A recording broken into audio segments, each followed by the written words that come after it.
Sy atsika fa ny fahasoavan'Andriamanitra miaraka amintsika.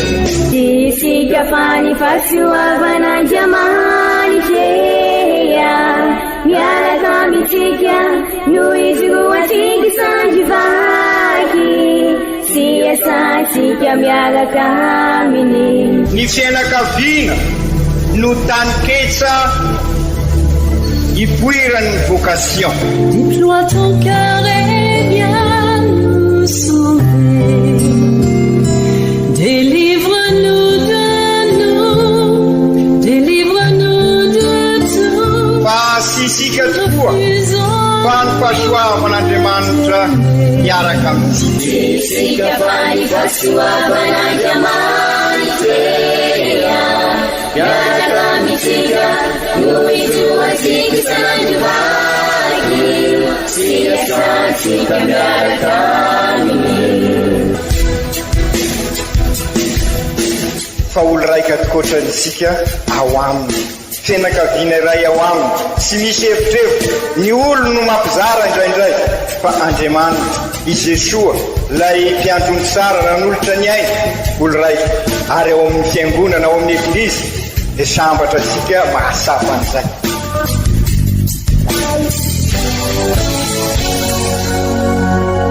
Olo araiky atsika atambatry ny fanahy masina kamiray, olo araiky ao amin'ny Kristy. Fandaram-pampianarana iarano amin'ny son excellence Monseigneur Benjamin Marc Ramarsson eto amin'ny radio Fania.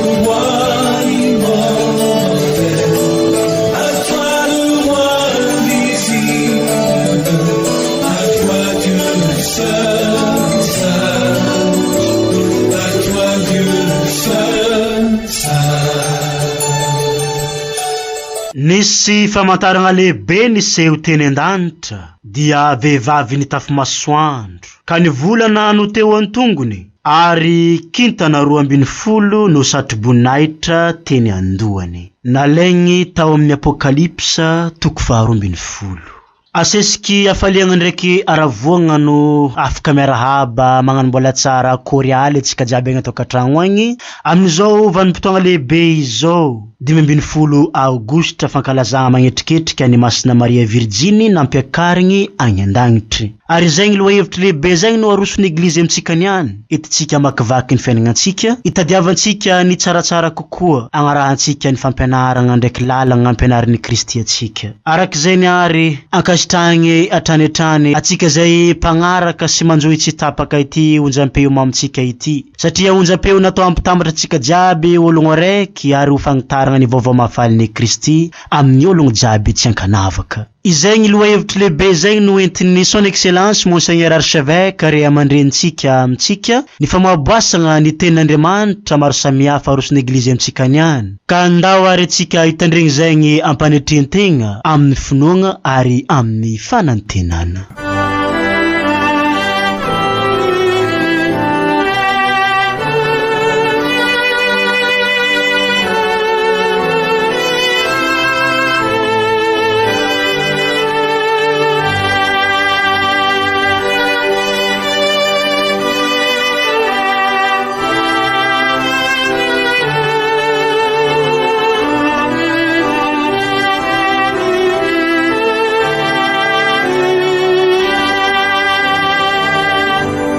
Fankalazana ny ten'Andriamanitra. Vaky teny masina voalohany, boky fanambarana ny soratan'ny Masindady Joany apôstôly. Novoaina ny tempolin'Andriamanitra any an-danitra, ka niseho teo anatin'ny tempoly ny fiaran'ny fanekena. No ninona, nisy famantarana lehibe niseho teny an-danitra, dia vehivavy anankiray nitafy masoandro, ny volona no teo antongony, kintana 12 no satroboninahitra teny andohany. Bevoka izy sady netsijaza, ka nitaraina no ny fanentena mpiterahana. Ary nisy famantarana hafa koa niseho teny an-danitra, dia dragona mena lehibe anankiray nitranga tampoko, 7 ny lohany, 10 ny tandrony, ary satroboninahitra 7 no teny andohany. Ny finoakony tamin'ny rambony ampatelo ny kintany lanitra, ka nazerany tamin'ny tany. Dia nijoro teo anoloandra vehivavy teraka izy, mba handrapaka ny zanany raha voateraka. teradara vehivavy ary io zanany io no ifehy ny firenena rehetra amin'ny tsoraby ka nakarina ho any amin'Andriamanitra eo anilan'ny seza fiandrianany. Fa raha vehivavy kosa nandositra nankany an'hevitra fa no nanamboaran'Andriamanitra toerina ho azy.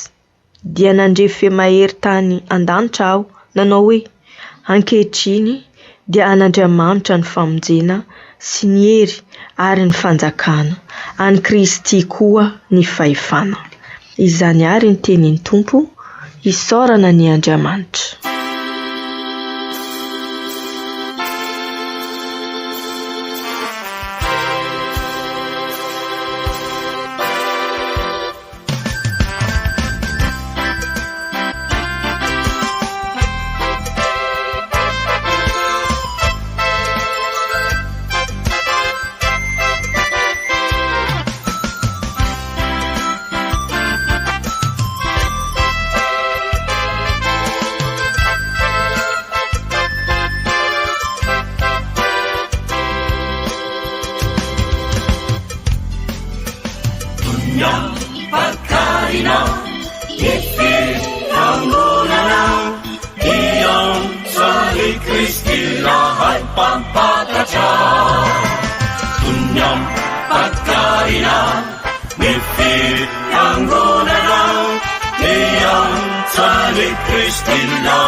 Samsana kuruna famafati-fati ni mulutrau kagenu talini stupianau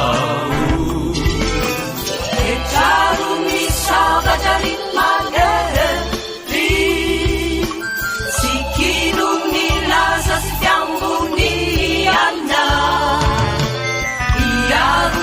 Marina sinimuri silai tutuai nalisandindahu marani terini sepikanahu urinjani refavarundahu ahari jani fike jahanaha Anzaka mini hisini mangkanau Hirarinya jani nisicakau Ditumpan demani jatumpun nahu Malusut jana wirupi faliana Yanau fatsin ya fazaina manahu Yemani chamira kanzunau Valia turifuna kafizinau Biritsuka mura wanapanau Anisan nireu semalalanahu Nisana kavavina demanzaka Ireti firava kaviaminahu Aring rumizura kabananahu Irava keri ni panzakavavi Anjung bulam menaftanya ofira Ubiwan demani jatiang sija Di sana ditumpu panzakat sija Fana ini tunggal fana ini sija Dunia pakarina Ifi nanggunana Iyang sani Kristina Hai pampakaja Dunia pakarina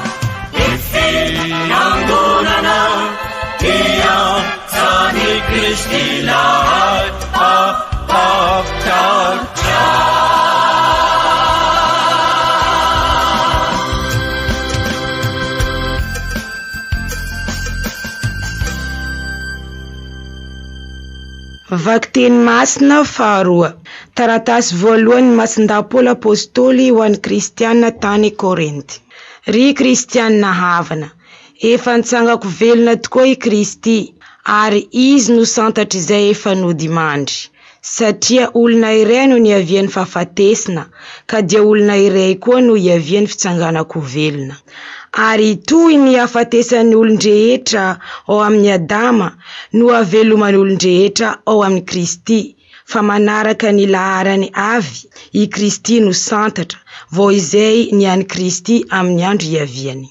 Rehefa afaka izany, tonga ny farany, dia rahatr'izay atolony ho an'Andriamanitra ray ny fanjakana, raha efa levony avokoa ny fifehezina sy ny fahefana ary ny hery rehetra. Satria tsy maintsy manjaka izy ambara-panao ny fahavalony rehetra eo ambanin'ny tongony. Ny fahafatesina no fahavalo farany ho resena. Izany ary ny tenin'ny Tompo, isaorana ny Andriamanitra.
Ombatsika mianakavy aneny Tompo, ho tanteraka tokoa iza.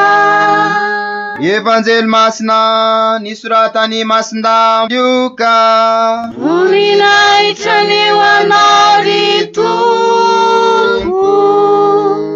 Tamin'ny zanandro zany, dia niaingy Maria nandeha aingana ho any amin'ny tany Betendrombohitra, ho any amin'ny tanàna anankiray agny Joda, ary nidriky tao an-tragnon'i Zakaria, ka niarahaba n'Elizabeta. Noho nivoaregn'i Elizabeta ny fiarabany Maria azy, dia nienta ny zaza tao an-kibony, ary feno ny fagnahy masina Elizabeta, ka nanandrapeo ny antso mafy nagnano hoe: "Nosoavy noho ny vehivavy rehetra ianao, ary nosoavy niateraka ny kibonao. Ary aveza amiko izao no mba vangeren'ny Tompo aho, fa indro raha vao reny nisofoky ny feonao niarahaba, dia nienta kafaliana ny zaza tao an-kibo, ary sambotra ilay nino fa ho tanteriky izay nilazain'ny Tompo taminy." Ary hoy Maria: "Mankalaza ny Tompo ny fagnaiko, ary faly sy rava amin'Andriamanitra mpamonjy ahy ny foko, fa nitsinjovy ny fiambaniany ankizivaviny. Fa indro hatramin'izao, dia taony taranaka rehetra hoe sambatra aho, satria efa nanao zava-lehibe tamiko le mahefa. Ary masina ny anarany, sady amin'izay matahotra azy, hatramin'ny taranaka faramandimby ny famindrampony. Na efa asa mahery tamin'ny sandriny izy, dia nampiafiny izay niavonavona tamin'ny fisainany fony. No angony niala tamin'ny fiketrahany mpifehy, fa ny ambany kosa nasandrana. Ary noana novokisiny soa, fa ny mpanan-karena kosa dia nampodiny nitondra tagnampolo. Niaya ny Israely mpanompony izy, fa tsy ho adino ny famindrampony tamin'ny Abrahama sy ny taranany mandrakizay, araka ny efa voalaza tamin'ny razantsika. Niaya ny Israely mpanompony izy, fa tsy ho adino ny famindrampony tamin'ny Abrahama sy taranany faramandimby, araka ny efa nolazainy tamin'ny razantsika. Ny toetra tokony ho 3 volana tamin'ny Elizabeta i Maria, voanody tany an-tranony.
izany ary ny teniny Tompo. Erany eo anary Kristy.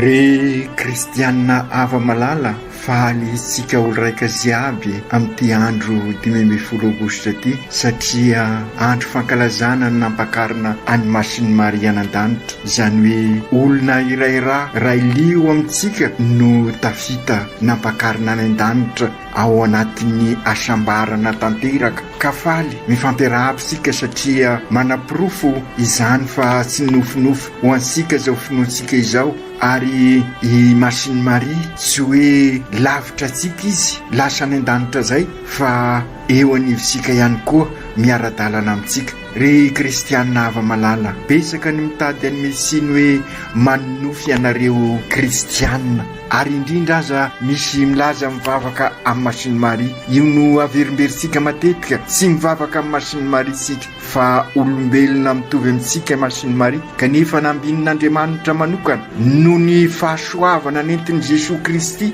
dia izy no nelolalana antsika, ary izay rehetra tanteraka ao amin'ny Jesosy dia tanteraka ihany koa ao amin'ny reniny. Tsy hoe noho ny fahamendreny, fa noho izay fahasoavan'Andriamanitra nentin'i Jesosy anavitra ny olombelona, ka izy ny voavitra voalohany indrindra. Hitan'Andriamanitra tokoa manko fa mety misy anana an'izay eritreritra izay mitady anakivy antsika. Inona no nataony? Ilay renin'Andriamanitra, araka ny voalazantsika teo, nampiakarina any an-danitra ao amin'ny voninahitr'Andriamanitra. Tsy hoe noho ny fahamendren'ny Masiny Maria, fa noho ny fahasoavana vokatry ny fanavotany Jesosy isika teo, ka tanteraka ao amin'ny Masiny Maria izay tsy maintsy ho tanteraka amintsika menakavy ihany koa. Izay koa no miandry antsika, izay no mahafaly antsika ny anyty, ka faly miara mankalaza ny nampiakarina any Masiny Maria any an-danitra atsika. Tsy hoe hipoerapoera isika, tsy hirehere isika noho izany, fa kosa ho tahaka ny nampianarin'ny Masiny Maria ny fiainany ao anatin'ny fahasorana, ao anatin'ny fanetretena tanteraka, ao anatin'ny fanimpona, ao anatin'ny fahamarinana.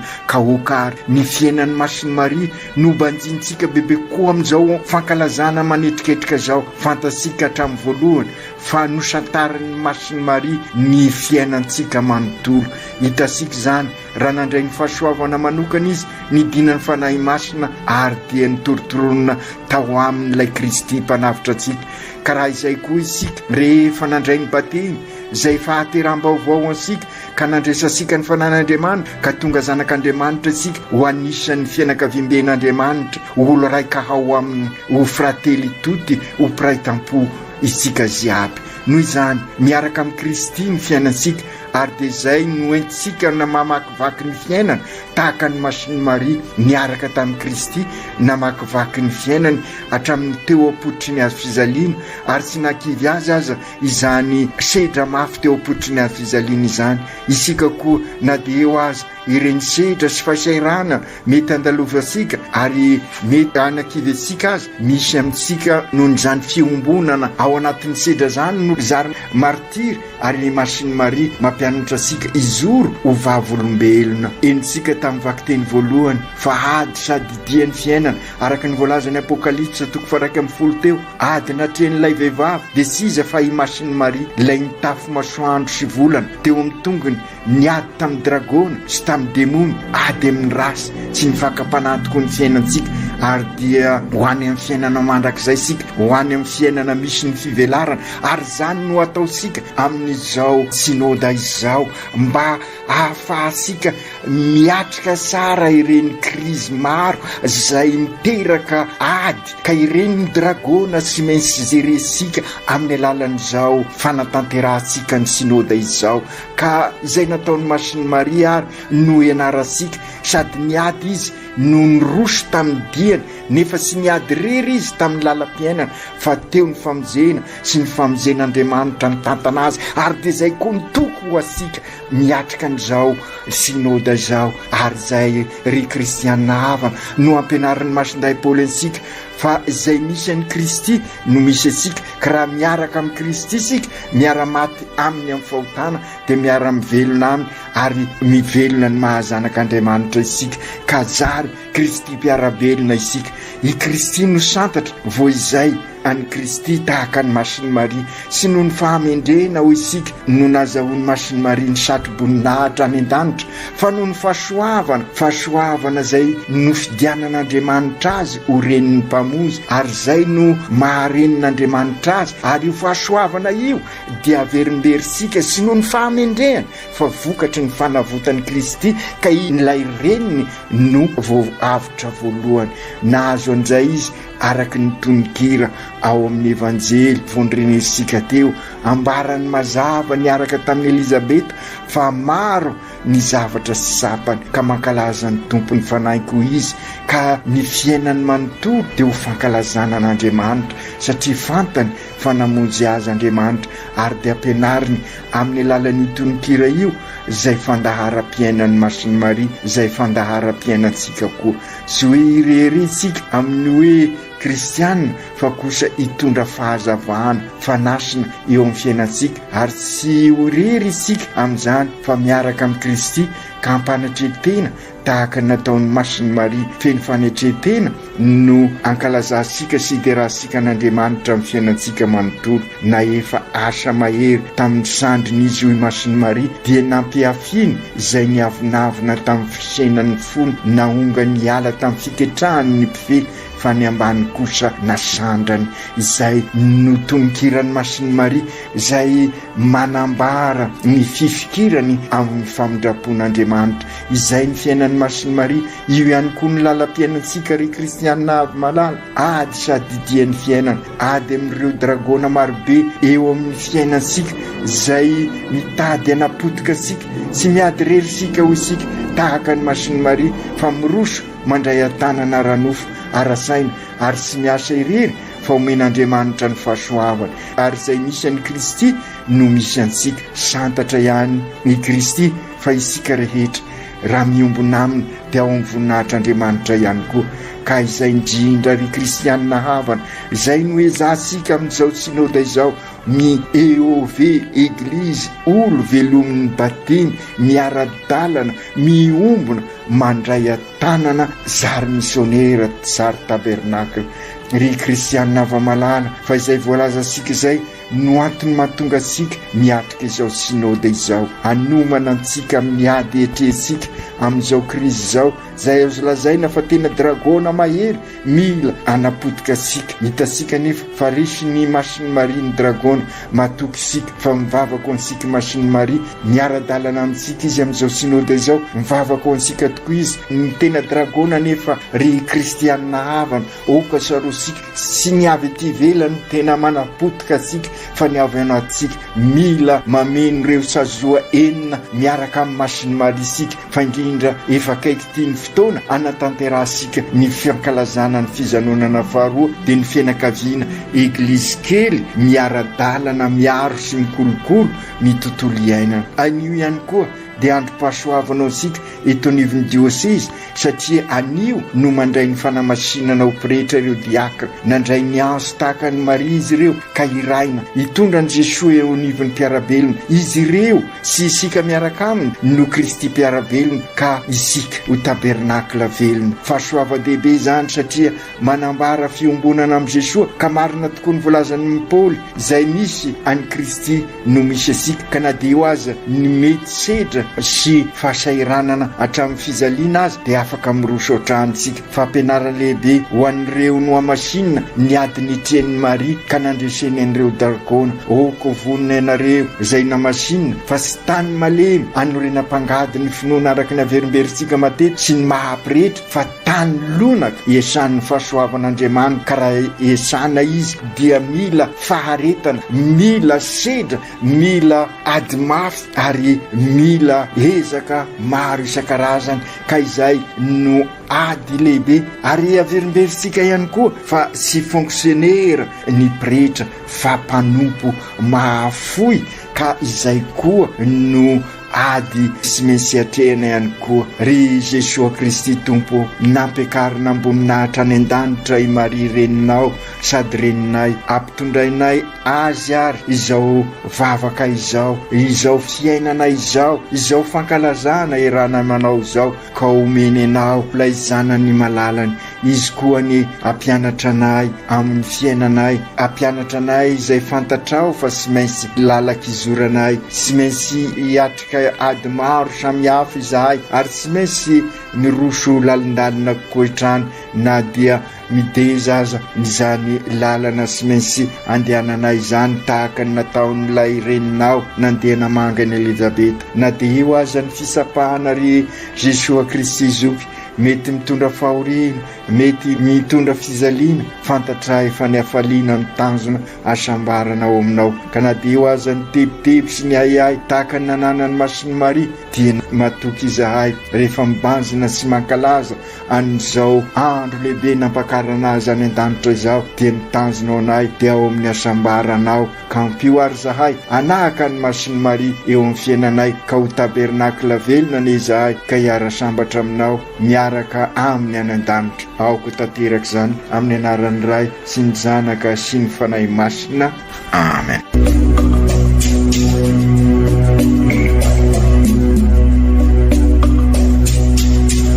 Tsy atsika fa ny fahasoavan'Andriamanitra miaraka amintsika.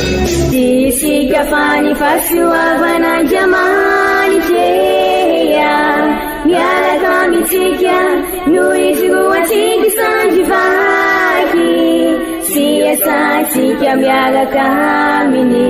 Ny fianakaviana no tany ketsa ipoiran'ny vocation. Déploie ton cœur et viens nous sauver. Délivre-nous de tout. Fa sisika tokoa fa ny fahasoavan'Andriamanitra miaraka amintsika. Sisika fa ny fahasoavan'Andriamanitra miaraka amintsika noho izy roatsika sandrivaky sy asantsika miaraka aminy. Fa olo raika atikoatrantsika ao aminy, fianakaviana iray ao aminy, sy misy hevitrevitra. Ny olo no mampizara indraindray fa Andriamanitra i Jesosy lay mpiandrony tsara ran'olotra ny aina olo raika ary ao amin'ny fiangonana ao amin'ny eglizy dia sambatra antsika mahasapa an'izay.